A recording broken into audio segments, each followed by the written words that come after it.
Hellboy is directed by Neil Marshall and stars David Harbour as Hellboy, a demon raised by humans to protect humanity from supernatural forces. This is the second big screen version of the character from the Dark Horse comic of the same name. I like the first two Hellboy films directed by Guillermo del Toro. I actually like the second one a lot more than the first.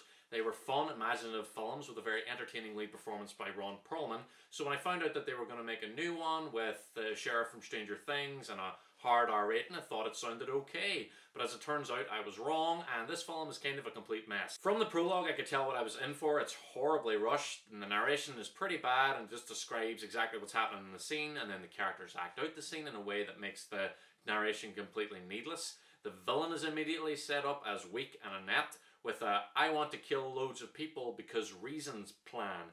One character betrays another character, but we don't find out in the prologue what that betrayal consisted of, nor do we ever find out. The whole thing is very messily edited and feels like they're trying to cram as much information into a 30-second period as they can, and who thought it was a good idea to cast Milla Jovovich in this film? She's awful. She plays a witch/queen who looks like Milla Jovovich, so that thing you're picturing in your head right now is pretty much exactly what this character is. A lot of that is due to the script, but also to Marshall's direction. Neil Marshall's directed a number of films, only one of which I've seen, and the rest I haven't really heard that much about. He directed two of the most action-heavy episodes of Game of Thrones, but he doesn't have nearly the vision that Del Toro does. There's no style, no flair, no imagination to how the film's shot, and the really poor editing doesn't really help that much. The tone's all over the place, trying to go from comedy to horror to action, but in a way that doesn't work, so the jokes never land, nothing ever scares you, and although the action is okay, and there's plenty of gore, the action is also very inconsistent, and the gore doesn't feel real. The whole thing felt like a modern day version of Your Highness, and even the bad language felt forced and out of place like it did in that film. By inconsistent action, I mean, what are Hellboy's powers, how strong is he, and can he be killed or can't he? In his opening scene he gets his ass kicked by a vampire. And then later on he gets taken down by a group of humans who don't even have guns. And then while he's still wounded, he takes on three giants and pretty much holds his own. It's not that much of a problem for him. He's always getting thrown and kicked around, but there's one scene where he is brutally stabbed like 12 times in the chest with spears that stick like right through him. And I had no idea how to feel. Can he be killed? Is he Wolverine? There's some horrible exposition in this. Lots of people saying, "as you know," and then telling the character something they obviously already know, and like I just said, and then telling the character something they obviously just told them off screen before this scene started. The jokes never really land, and a lot of them feel like they belong in something like Deadpool. There is one where Hellboy says that he'd prefer the stakes of his adventure to be smaller and more personal. I thought that was kind of funny, but again, it feels very out of place. David Harbour is a good actor. He can be serious like he is in Stranger Things, and he can be funny if his dialogue's written by Aaron Sorkin.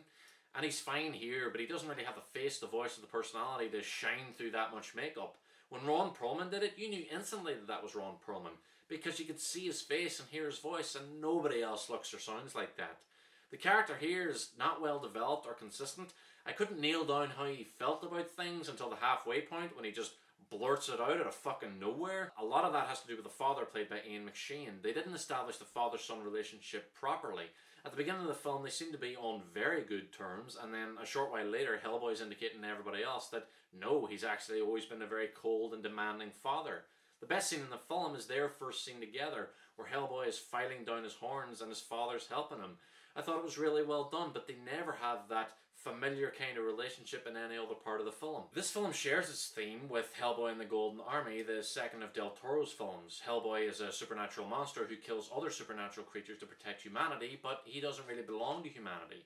In the Golden Army it's more subtle, with this being the driving force behind the villain's motives, because his kind are hidden and dying out, so there's a tragedy to it. But it's not well set up in this. Again, at the halfway point, Hellboy just starts shouting about how maybe there's a better way to handle these creatures than just killing them all the time. It's not set up that he feels bad about killing his own kind. He kills in his first scene and he feels bad about it, but it was more because it was an accident. He wasn't sent there to kill it, he was sent there to recover it. They also do the Hellboy will cause the apocalypse concept that they had in the first two films, but I've never really got that. In the first film he was like a living key that opened a gateway to a dimension that was filled with giant monsters. It was weird there, it's even weirder here, but here it has nothing to do with the villains or their plan like it did in the first film. Part of the problem too is that the world just isn't set up properly. Do humans know about monsters and things like that? They seem to know about Hellboy. There's a half man, half pig character who kind of looks like Bebop from the Teenage Mutant Ninja Turtles. How does that guy get around all the places he gets around in the film without being seen? Hellboy just walks around out in the open and no one really seems to react. In the first two films, a lot of the plot was focused on keeping this whole thing secret from humans, but I have no idea how the ordinary people of this world feel about anything. Every now and then there's a cool visual or character design or story concept that seems like it could have worked.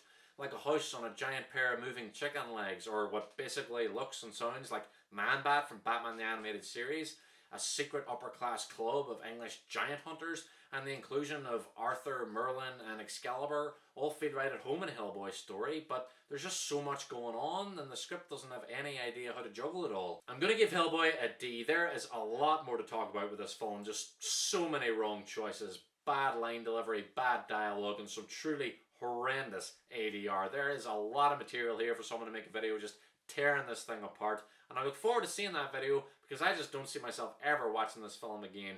Maybe if you're a huge fan of the Hellboy comic, but other than that, there are two really good Hellboy movies out there, and if you haven't seen those, I would absolutely recommend those rather than seeing this. Thank you very much for watching my review. Please like and subscribe, it helps the channel grow, and follow me on Twitter at LukeToTheMovies. Comment down below, let me know if you've seen Hellboy, what you thought of it, liked it, disliked it, if you agree or disagree with any of my points, or if you have any points of your own. I'll be back soon with more reviews, and I'll see you then.